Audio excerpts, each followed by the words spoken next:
이 시간 마태복음 10장 16절로 22절 말씀을 가지고 나쁜 사람들을 조심하라라는 제목으로 함께 은혜를 나누겠습니다. 한번 따라 볼까요? 나쁜 사람들을 조심하라. 여러분, 세상 사람들이 살아가면서 가장 무서워하는 것이 무엇일까요? 세상에서 가장 무서운 것, 어린이들은요, 큰 짐승, 강아지나 자기보다 큰 어떤 그러한 자동차, 버스 이런 애들이 무서워하죠. 근데 크면서 아이들은 무서운 게 바뀝니다. 학교 다니면서 또 선생님들이 무섭고 또 이 힘쓰는 나쁜 아이들이 또 무섭습니다. 성인이 되면 또 직장 생활에서 또 여러 가지 힘들고 어려운 일을 당하면서 때론 무서운 선임, 무서운 상사를 만날 때도 있고요. 세상에 어려운 일, 또 무서운 일을 또 경험할 수 있습니다. 지난 주간 폭우로 인해서 침수가 또 우리 김포공항도 잠기고요. 그 다음에 일산, 고양시 다 막 잠기고 전국이 막 잠기는 그런 상황이 벌어졌었고요. 그리고 또 화재로 인해서 이 빌라 필로피 1층 주차장에서 불나서 그 위에 있는 60대 2층에 사는 60대 할아버지가 돌아가시고 그에 많은 사람들이 전신 2도 화상을 입고 고통받는 모습들을 보면서 참 바람 잘 날이 없구나라는 생각을 해봅니다. 그 가운데 가장 무서운 게 무언가라고 이렇게 생각한다면 그런 재난도 무섭고요, 환경도 무섭고 기후도 무섭지만 사람 제일 무섭다라는 것이 우리 믿음의 선조들의 가르침이고 성경의 가르침인 것 같습니다. 원래 사람은 환경에 따라서 변하는 존재입니다. 착하게 쭉 자라다가 나쁜 친구를 만나고 나쁜 어떤 사회 분위기를 만나면 사람은 변질됩니다. 악해집니다. 히틀러 같은 사람이 나오고 또 수많은 나쁜 왕들, 지도자들, 국회의원들이 나옵니다. 그리고 사람이 또 변질되어지면 남을 사기치고 남을 해하는 사람들로 또 많이 생기죠. 그러한 것이 처음부터 그렇게 우리가 아기 때부터 분별할 수가 없어요. 자라면서 사람들이 변하는 것을 보게 됩니다. 성경에도요, 우리가 가인과 아벨, 제가 사진을 한번 보여드릴게요. 최초의 폭력, 최초의 살인이죠. 얼마나 마음이 아팠겠어요. 아담과 하와가 자기의 아들들끼리 서로 제사를 지내다가 큰아들이 둘째 아들을 죽였으니 얼마나 마음이 아팠겠냐고요.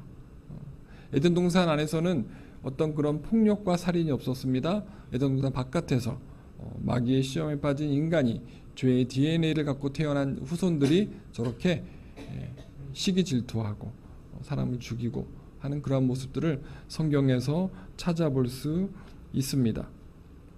그래서 하나님께서는 이 땅에 하나님의 거룩을 심어주기 위해서 예수님을 보내주셨어요. 그리고 예수님께서 우리에게 오늘 본 말씀 16절 17절 이렇게 당부합니다. 보라, 내가 너희를 보냄이 양을 이리 가운데로 보낸가 같도다. 사람들을 삼가라. 그들이 너희를 공회에 넘겨주겠고 그들의 회당에서 채찍질하리라. 12제자를 불렀어요. 또 70제자를 부르고 120제자를 불렀습니다. 둘씩 짝을 지어서 전도여행을 보내셨습니다. 그리고 전도여행을 보낼 때마다 저런 당부를 하셨고요. 그 다음에 예수님이 이제 부활 승천 이후에 제자들이 어떠한 삶을 살 것인지 예언을 해 주셨습니다. 그 대표적인 말씀이 오늘 본문 말씀입니다.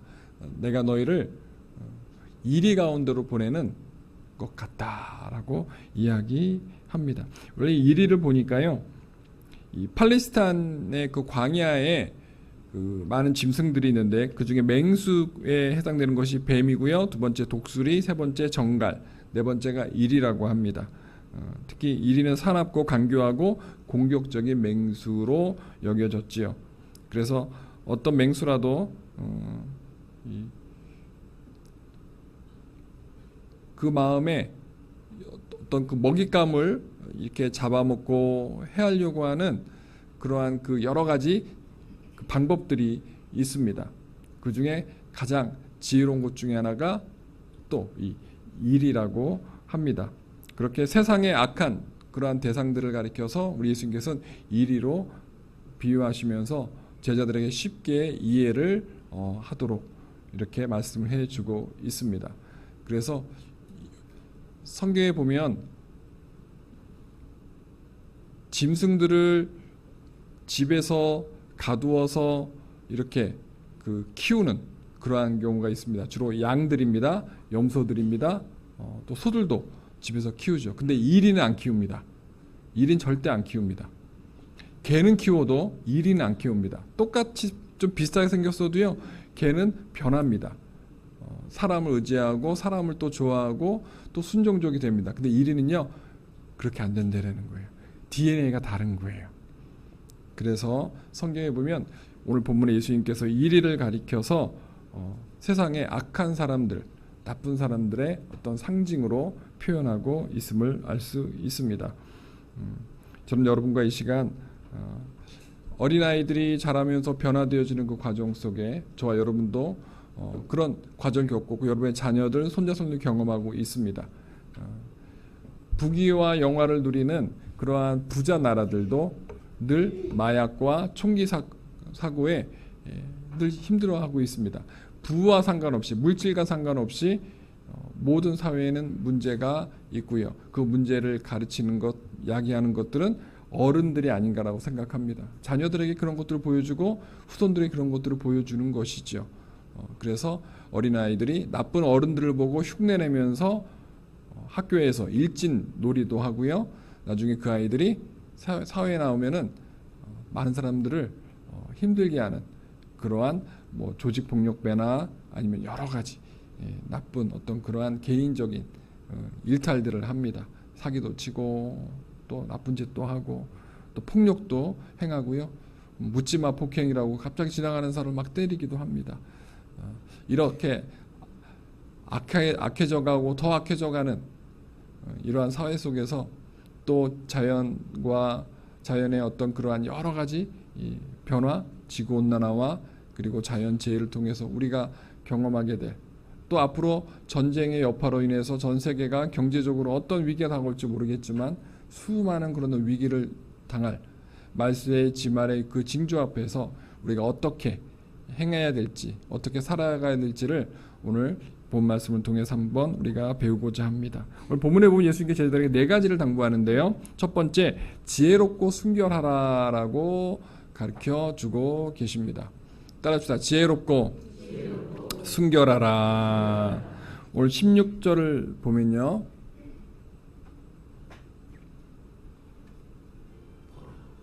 내가 너를 보내니 양을 이 가운데로 보낸 것과 같도다. 네. 그러므로 너는 뱀같이 지혜롭고 비둘기같이 순결하라.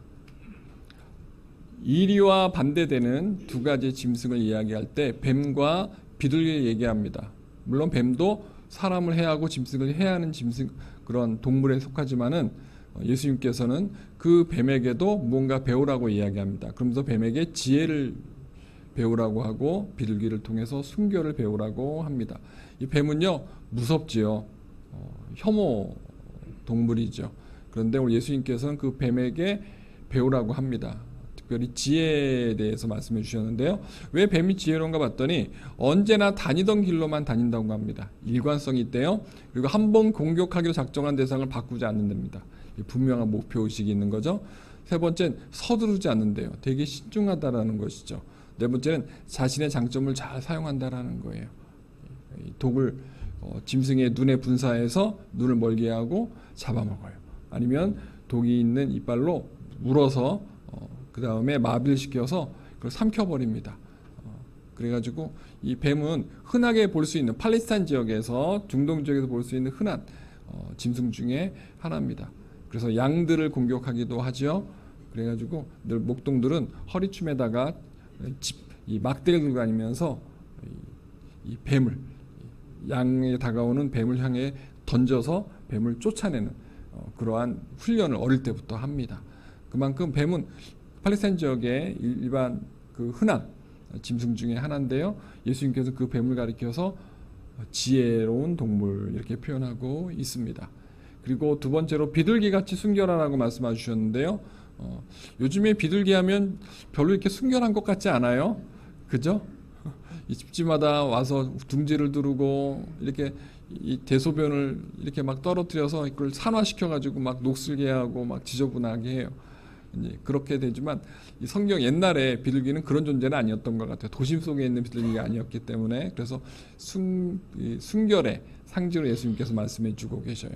또 비둘기의 특징들을 보니까 깨끗하고요. 또 목적 지향적이래요. 이렇게 쭉 이렇게 설교를 준비하면서 보니까 이 비둘기는요. 한꺼번에 여러 가지 사물을 막 보지 않는데요. 한 가지만 집중해서 그 사물을 보고 그것에 대해서 파악하고 그것에 대해서 이렇게 뭔가 내가 먹을 건가 안 먹을 건가, 거기가 안전한가 안전하지 않은가, 어떤 그런 성향이 있다고 합니다. 세 번째는요, 평화의 상징이죠. 네 번째로는 또 성경에 보면 거룩의 상징 중에 하나입니다.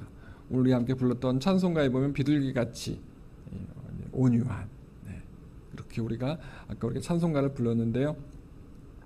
그 성령의 상징으로 이렇게 성경에 표현되어지고 있습니다. 그래서 이 뱀의 지혜와 비둘기의 순결함을 소유하라라고 하신 우리 예수님, 저와 여러분들이 이 약한 세상을 살아가며 앞으로 어떤 일이 벌어질지 모르겠지만 대처하기 위해 우리는 지혜로운 또 순결한 하나님의 자녀로 살아가야 될 줄 믿습니다. 그래서 지혜의 영이요 거룩의 영이신 따릅시다. 성령 충만하자. 성령으로 항상 충만하시기를 축복합니다. 두 번째로 나쁜 사람을 멀리하라라고 예수님께서는 조언해주고 계십니다. 17절 볼까요? 사람들을 삼가라. 그들이 너희를 공회에 넘겨주겠고 그들의 회당에서 채찍질하리라. 사람들을 조심하라, 삼가라, 잘게 분별하라는 것이죠. 왜냐하면 너희를 공회에 넘겨주게. 공회는 요즘으로 말하면요, 재판소를 말하게 되겠습니다. 그리고 그들의 회당에서 채찍질하리라. 회당은 요즘 말하면 교회예요. 말씀을 가르치는 그런 교회인데 거기서 너희를 채찍질할 것이다라고 이렇게 이야기합니다. 그래서 사람을 조심하라 우리 예수님께서는 말씀해 주고 계세요. 성경에 보면 모세를 괴롭혔던 나쁜 사람들이 있어요. 80세에 출애굽을 하려고 할 때 바로왕이 가로막지요. 약속했다가 풀어줄게 하다가 취소하고 풀어줄게 하다가 취소하고 10번째 재앙을 통해서 바로왕이 무너지고 결국 모세에게 이스라엘 백성들을 넘겨주는데요. 그렇게 모세의 인생에서 가장 큰 장애물이었던 것은 바로왕이었고요. 두 번째 미리암이에요. 자기 누이예요. 물론 모세가 실수했어요. 이방 여인을 취했어요. 미리암이 그것을 어떻게 보면 허물을 들추어냈어요. 그래서 미리암이 하나님 앞에 심판을 받죠. 세 번째 고라 자손들이에요. 40년 동안 광야에서 계속 모세를 힘들게 했던 것들이 고라와 그 고라의 후손들이었어요. 그래서 이 성경에 보면 불평의 그 대명사 또 장애물의 대명사가 고라와 고라의 추종자들이었다라는 것을 알 수 있습니다. 고라와 함께 금송아지도 만들었고요. 또 고라와 함께 이 모세와 아론을 해하려고 했었습니다. 사사건건 방해하고 우리 다시 이집트로 돌아가자라고 했던 그 나쁜 사람들이 바로 고라와 고라의 추종자들이었죠. 신약에 보면 바울을 괴롭혔던 나쁜 사람들도 있습니다. 같은 유대인들이었습니다. 개종한 예수를 믿은 바울을 옛날에 같이 성경 공부하고 같이 이 신앙생활했던 정통 유대인들이 핍박을 했던 것이죠. 그리고 알렉산더라는 그 구리장색 이 세공업자가 있었습니다. 디모데 후서 4장 9절 이하에 보면 의도적으로 바울을 괴롭혔던 사람이 알렉산더라는 사람이었습니다. 그래서 디모데한테 알렉산더를 계속 조심해라 라고 이야기하는 걸 볼 수 있습니다. 그러니까 바울의 사역 가운데 계속 방해꾼이 이 알렉산더라는 사람이었습니다. 그리고 거짓 교사들이었습니다. 바울이 개척하고 떠난 예를 들면 고린도 교회, 에베소 교회 같은 교회 바울이 없어요. 그러니까 그 안에 거짓 교사들이 들어와서 바울이 잘못 가르친 거야, 내가 말하는 게 진짜야 라고 하면서 잘못된 교리들을 가르쳤던 그 교사들이 있었습니다. 그리고 소아시아 교회 일부 성도들이요, 이 바울을요 계속 공격하는, 비방하는 그러한 모습들 성경에서 찾아볼 수 있습니다. 그래서 바울이 많이 힘들고 어려웠지요. 이렇듯 구약의 모세나 신약의 바울 같은 하나님께 사용하는 대표적인 리더들에게도 항상 나쁜 사람들이, 방해꾼들이, 괴롭혔던 사람들이 주위에 있었다라는 것을 알 수 있습니다. 40년 목회를 하신 한 목사님께서 은퇴하시면서 조심해야 될 사람 이 10가지 부류를 이야기했어요. 여러분들이 여기 해당되지 않았으면 좋겠는데 한번 볼까요? 말이 많은 사람. 두 번째, 앞에서 칭찬하고 뒤에서 흉 잡는 사람. 세 번째, 매사에 늘 반대만 하는 사람, 부정적인 사람이죠. 그리고 성직을 소홀히 취급하는 사람, 그러니까 성직자들에 대해서 평가절하하는 사람들이죠. 다섯 번째, 의도적으로 남을 괴롭히는 사람. 여섯 번째, 겉과 속이 다른 사람. 일곱 번째, 성직을 감투로 생각하는 사람. 목회자들도 그렇고요. 여기 성직은 장로, 권사, 안수집사 같은 또 재직을 또 말합니다. 여덟 번째, 남을 대접하지 않고 대접받기를 좋아하는 사람. 아홉 번째로, 세상을 사랑하는 사람. 교회에 있고 교회 성도고 교회 직분자인데 교회 봉사나 교회 성사업보다는 세상의 것들에 더 관심이 많은 사람들이고 거기에 빠져있는 사람들이죠. 여덟 번째로, 말로만 큰 소리치고 일을 하지 않는 사람이 있어요. 야, 우리 뭐 하자 했고 뒤에서 빠져요. 성도님들, 뭐 지역 식구님들, 뭐 부역장님, 우리 구역 식구들 우리 뭐 하십시다 해놓고 정작 전도할 때, 봉사할 때, 행사할 때는요 빠지는 사람들이 있어요. 여러분 해당이 돼요, 안 돼요?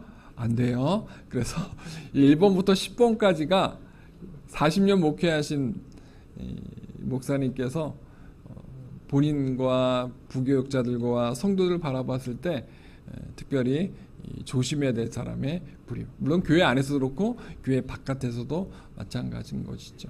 여러분, 말을 많이 하지 않기 바랍니다. 행동으로, 삶으로 여러분들이 성경의 가르침을 실천하시기를 바랍니다. 그리고 늘 다른 사람을 칭찬하고 축복하는 멘트를 많이 하시기 바라요. 그리고 늘 긍정적인 사람이 되시고요. 또 하나님께 주신 직분 잘 감당하시고요.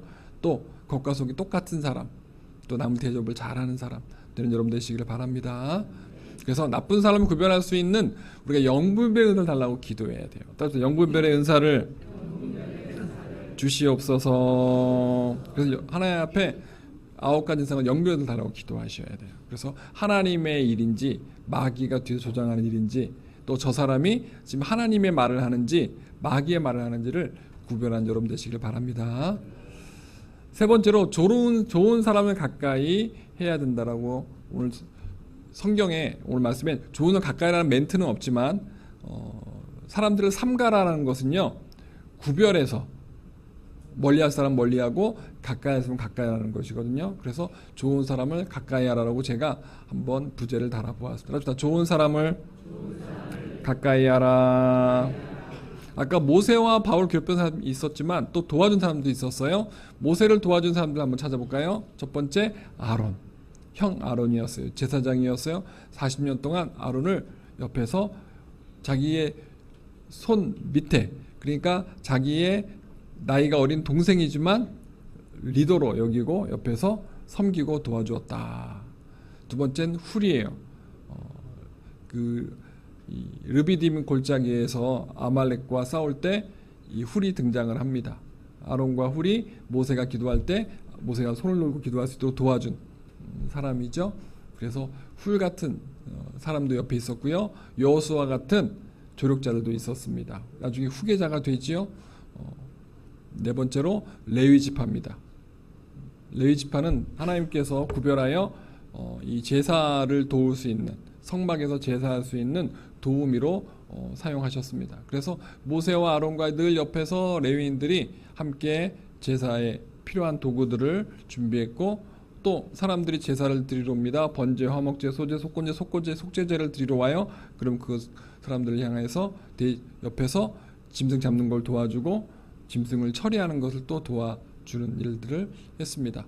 그리고 성막이 이사갈 때마다 구름 기둥이 옮길 때 성막을 이동할 때마다 그것을 분리하고 다시 또 들고 옮기고 다시 또 조립하는 일들을 레위인들이 했습니다. 그렇게 모세를 돕는 사람이 있었기 때문에 40년 동안 모세는요 이스라엘 백성들을 이끌 수 있었다라는 것을 알 수 있습니다. 여러분 모두 아론과 훌과 여호수아와 또 레위 지파처럼 사람들처럼 많은 사람들에게 돕는 자 되시길 바랍니다. 그리고 바울을 도와준 사람도 있어요. 첫 번째 바나바예요. 바울이 개종한 이후에 그 몇 년 동안 훈련을 받아요. 그때 바나바가 멘토가 되어줘서 훈련을 해줍니다. 나중에 베드로와 다른 사도들 밑에서도 훈련을 받지만 이 가장 먼저 도와줬던 사람, 변호했던 사람이 바나바였고요. 두 번째 브리스길라와 아굴라입니다. 부부지요. 함께 이 고린도 교회를 세웠어요. 나중에 에베소 교회도 세웠어요. 그래서 가는 곳곳마다 브리스길라와 아굴라에게 문안하라, 서로 교제해라. 다른 교회 성도들에게 브리스길라를 추천하고 서로 왕래할 것을 이렇게 권면한 것을 찾아볼 수 있습니다. 그리고 베베, 요즘 말하면 권사님이죠. 베베집 권사님. 그래서 이 바울이 베베 그 권사님의 도움을 많이 받았고 또 그 베베를 많은 사람들에게 추천해주고 또 서로 문안하라고 하는 것을 찾아볼 수 있습니다. 성도 여러분, 하나님께서는 바울을 공격하는 사람들도 지켜보면서 그들을 때로는 단돌이 할 때 벌하지는 않았지만 그들을 멀리하게 할 때 오히려 그 힘들었던 바울을 도와주는 그룹들을 만들었다라는 거예요. 반드시 인생 속에서 나를 돕는 사람만 있지 않다라는 것을 우리가 모세와 바울의 예를 통해서 찾아볼 수 있는 것이죠. 예수님도 마찬가지입니다. 예수님을 따른 추종들도 있었지만 예수님을 죽이려고 하는 당시 유대교 지도자들도 있었다라는 것이죠. 믿음이 커지고 신앙생활을 잘할수록 마귀는 그 믿음의 사람들을 넘어뜨리려고 합니다. 그래서 주위 사람들을 사용해서 핍박합니다. 때로는 가족들을 통해서 핍박하고요. 때로는 친구들, 이웃들, 친척들을 통해서 핍박합니다. 왜 제사 드릴 때 안 오냐? 왜 제사상 앞에서 절하지 않느냐? 여러분 다 옛날에 그렇게 많이 핍박 받으셨을 거예요. 남편한테도 핍박 받으셨을 거고요. 또 아내한테 핍박 받은 분도 있었고 부모님한테 핍박 받은 분도 있을 거예요. 교회 가지 말라고 여러분들이 많은 또 욕도 드셨을 거예요. 여러분들이 그 모든 핍박을 이겨내고 이 자리에 앉아 계신 줄 믿습니다. 그렇게 여러분들께서는 그런 핍박 속에서 이 자리에 나오셨어요. 그리고 하나님께서는 여러분들에게 좋은 목회자와 좋은 성도들, 이 자리에 앉아있는 여러분 옆에 계신 분들을 만나게 해주셔서 함께 믿음의 동역을 하게 해주셨다는 거죠. 지역장님, 구역장님을 세워주셔서 지구역장님을 통해서 지역 식구를 잘 케어하고 또 새신자를 돌볼 수 있게 해주셨어요. 각 성교회마다, 각 부서마다, 기관마다 임원들을 하나님께서 또 구별해 세우셔서 그 공동체를 아름답게 이끌어가게 만드시는 것이죠. 저와 여러분들 이렇게 좋은 옆에 좋은 믿음의 동역자를 만나게 해주신 것 감사드릴 줄 믿습니다. 그리고 여러분도 옆에 분에게 그렇게 돕는 자, 조력자가 되시기를 주님의 이름으로 축복합니다. 누가복음 5장 17절 26절에 보면요, 참 행복한 사람이 하나 나옵니다. 중풍병자가 나옵니다. 몸을 움직일 수 없어요. 거동할 수 없어요.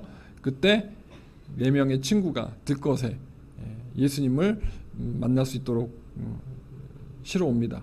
그런데 사람들이 너무 꽉 차 있어요. 그 집에 들어갈 수 없어요. 그래서 지붕으로 올라가 지붕을 뜯어서 지붕으로 내리죠. 너무나 유명한 그 일화입니다.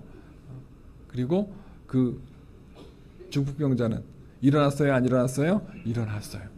평생 그 친구들의 도움에 고마움을 느끼면서 친구들과 더 가깝게 지냈을 거라고 상상하고 가는 곳곳마다 나는 4명의 친구가 있었기에 나는 이렇게 살아날 수 있었다.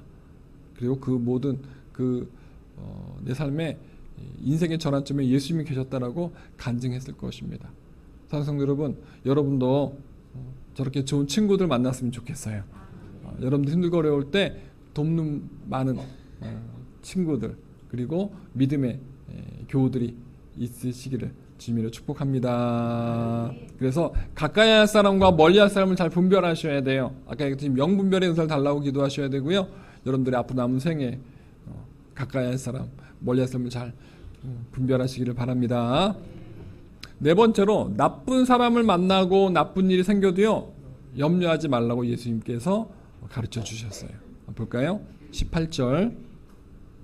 또 너희가 나로 말미암아 성도들과 임금들 앞에 끌려가리니 이는 그들과 이방인들에게 증거가 되게 하려 하십니다.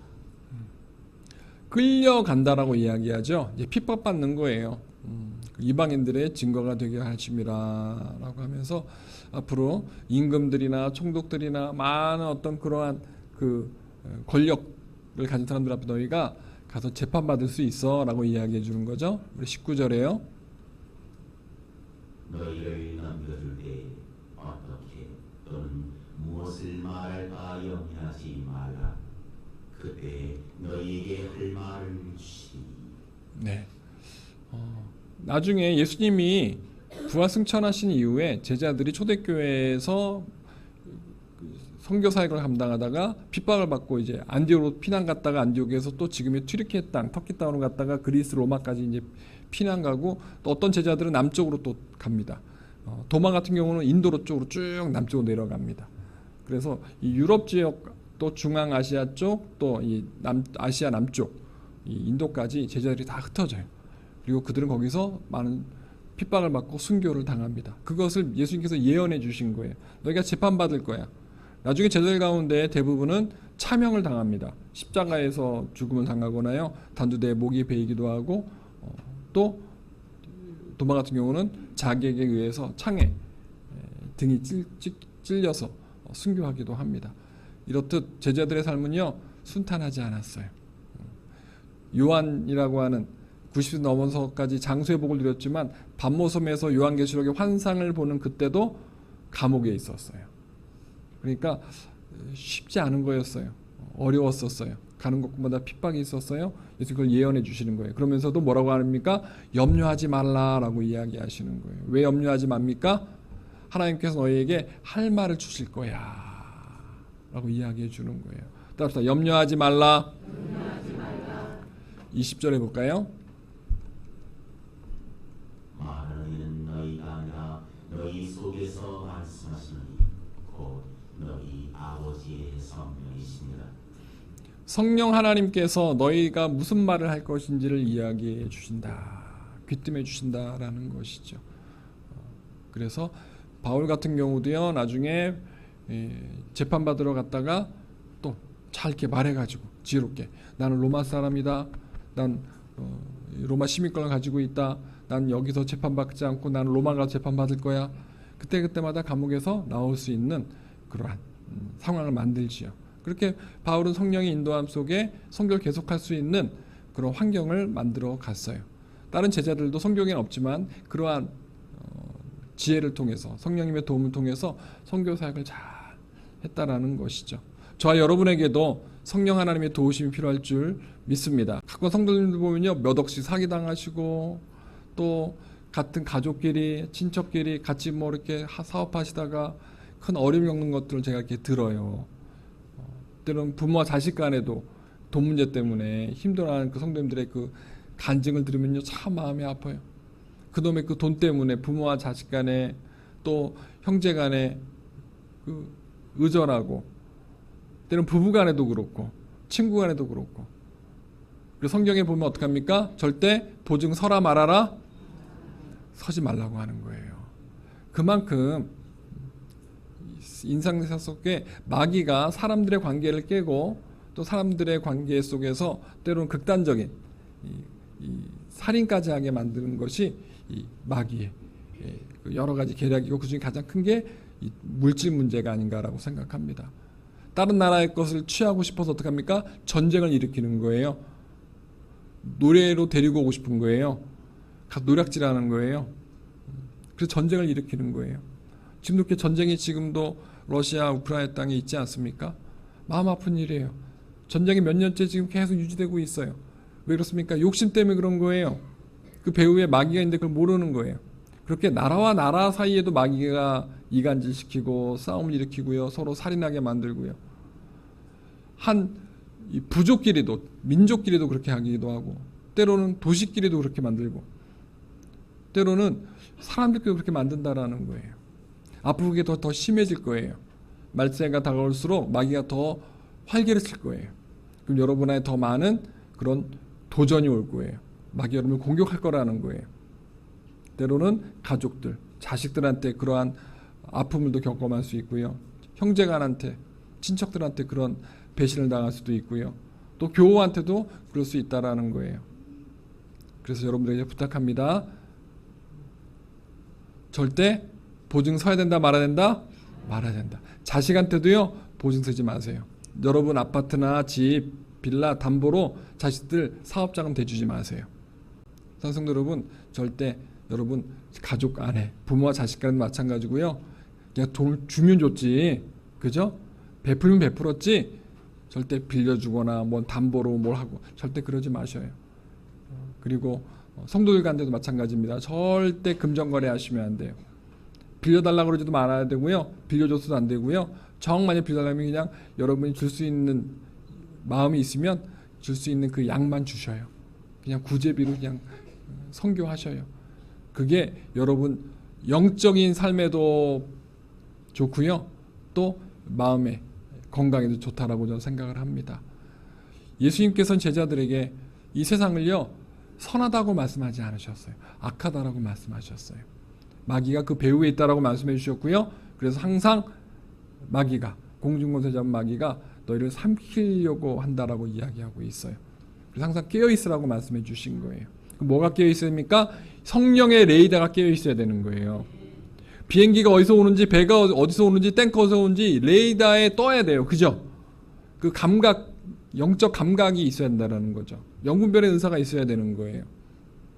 그 저와 여러분들은요, 항상 하나님을 가까이 해야 될 줄 믿습니다. 입만을 해야 될 줄 믿습니다. 그렇게 하나님을 가까이 하면 어떻게 됩니까? 하나님께서 코치해 주시는 거예요. 그래서 우리가요, 쉬지 말고 기도해야 된다라는 거예요. 쉬지 말고 기도해야, 범사에 늘 무시로 기도해야 하나님께서 우리에게 코치해 준다라는 거예요. 여러분의 삶이 마귀로부터 보호받고 새로도 보호받기 위해서 항상 성령 안에 거하신 삶이 되시기를 축복합니다. 다섯 번째로, 마지막으로요, 오늘 우리 예수님께서는 제자들에게 끝까지 견디며 구원을 완성하라라고 말씀하고 있습니다. 따라합시다. 끝까지 견디며 구원을 완성하자. 우리 22절 말씀 보겠습니다. 또 너희가 내 이름으로 말미암아 모든 사람에게 미움을 받을 것이나 끝까지 견디는 자는 구원을 얻으리라. 네. 예수님께서는 끝까지 견디는 자는 무엇을 얻으리라? 구원을 얻으리라. 주님께서는 제자들에게 피해가라고 얘기하지 않으셨어요. 견디라고 말씀하세요. 어차피 그걸 경험하게 될 거기 때문에 그거를 극복해내라고 말씀하고 있어요. 저와 여러분이 동일하게 적용되는 말씀이라고 생각합니다. 큰 일이든 작은 일이든 여러분들의 마음이 힘들어지고 스트레스 받을 수도 있어요. 근심 걱정이 생길 수 있어요. 또 육체에 고난이 올 수도 있어요. 질병으로 인하여 여러분들이 약을 먹어야 될 수도 있고 수술을 받아야 할 경우도 있습니다. 여러 가지의 상황이 벌어질 수 있어요. 그럴 때 여러분들이 어떻게 대처해야 되는가? 염려하지 말고 끝까지 견뎌내야 될 줄 믿습니다. 견디게 해줄 수 있는 분은 누굽니까? 성령 하나님이신 줄 믿습니다. 예수님께 저와 여러분들에게 오셔서 견딜 수 있는 힘을 주셔야 한다고 생각해요. 그것이 바로 십자가의 능력이고 성령의 능력인 줄 믿습니다. 그래서 저와 여러분들이요, 주님을 갈 때까지 이 땅에서요, 끝까지 신앙을 지킬 수 있도록 견뎌내야 될 줄 믿습니다. 그래서 절대 마귀가 유혹한다고 나쁜 생각하면 절대 안 되고요. 나쁜 말하면 절대 안 되고요. 부정적인 말하면 절대 안 되고요. 나도 사기당했으니까 나도 사기쳐야지, 절대 그러면 안 되고요. 나도 피해봤으니까 나도 이거 본전 챙겨야지 하고 다른 마음을 품으면 안 된다라는 것이죠. 그리고 자식들 향해서 내가 자식들한테 그동안 투자해서 자식한테 효도해야 되고 나는 그 대가를 지불받아야지, 절대 그렇게 생각하지 마셔요. 섭섭해하지 마세요. 자녀 여러분들에게 잘하지 못하더라도요, 절대 섭섭하지 마세요. 섭섭해하면 어떻게 됩니까? 화병에 걸려요. 화병에 걸려요. 집에 있는 사진 다 그냥 애들 사진 다 그냥 자식들 결혼 사진 다 그냥 어디 장롱에 처박잖아요. 절대 그러지 마. 자꾸 기대하고 의지하게 되면요, 그 자녀도 부담되고 여러 마음도 섭섭해할 수 있어요. 신앙생활도 그렇고요, 가정생활도 그렇고 세상에도 가장 우리 조심할 게 섭섭이에요. 섭섭이. 따라서 섭섭이를 조심하자. 우리가 신앙생활 할 때도 섭섭할 수 있어요. 교회 안에서 우리 목사님이 저렇게 하셨고, 왜 장로님이 저렇게 하셨고, 왜 나한테 왜 이렇게 하고, 나는 또 피해보는 것 같고, 우리 부서는 또 약간 또 피해보는 것 같고, 섭섭한 마음을 마귀가 준다니까요. 절대 그 마귀에 속지 않기를 바랍니다. 그리고 진짜 섭섭한 경우가 있을 수도 있어요. 하지만 그걸 섭섭하다고 그것을 내 안에 간직하고 있으면요, 영적 화병이 되는 거예요. 믿음이 이 바이러스에 감염되는 거예요. 병드는 거예요. 그래서 성경에 뭐라고 이야기합니까? 범사에 감사하라. 오늘 성가대가 감사의 찬양을 했어요. 시험이 올 때 기도하고 감사하라고 이야기하잖아요. 저와 여러분들이 믿음에 지금 경주를 하고 있는 거예요. 그래서 저와 여러분들이 어떻게 남은 생에 대처할 것인가를 오늘 본문 통해 여러분들이 묵상했으면 좋겠고요. 오늘 들은 말씀을 집에 가서 다시 한번 곱씹어 봤으면 좋겠고요. 그리고 여러분 삶에 특히 2025년도 하반기에 적용했으면 좋겠습니다. 그래서 끝까지 견디는 자는 구원을 얻으리라. 저 구원은 삶에서의 구원도 되고 영적인 구원도 말하는 거예요. 그래서 저와 여러분들이 세상에 그리스도인 살아갈 때 우리가 핍박할 수 있어요. 하지만 우리는 끝까지 신앙을 어떻게 포기하지 말고 끝까지 견디는 성도가 될 줄 믿습니다. 두 높이 한번 들어볼까요? 주님, 어떤 고난과 핍박이 다가와도 끝까지 승리케 하소서. 처음부터 끝까지 시작. 주님, 어떤 고난과 핍박이 다가와도 끝까지 승리케 하소서. 다시 한번 크게 시작. 주님, 어떤 고난과 핍박이 다가와도 끝까지 승리케 하소서. 아멘. 사성도 여러분, 이제 저와 여러분들이 이 험하고 악한 세상에서 살아갈 때 어떤 힘든 일을 만나든 나쁜 사람들을 만나든 여러분들이 주님 안에서 주님의 도우심으로 여러분의 믿음을 지키고 여러분의 물질을 지키고 여러분의 건강을 지키고 여러분의 가정과 후손들을 지키는 그런 축복이 있으시기를 주님 이름으로 축원을 드립니다. 축원을 드립니다. 기도하시겠습니다.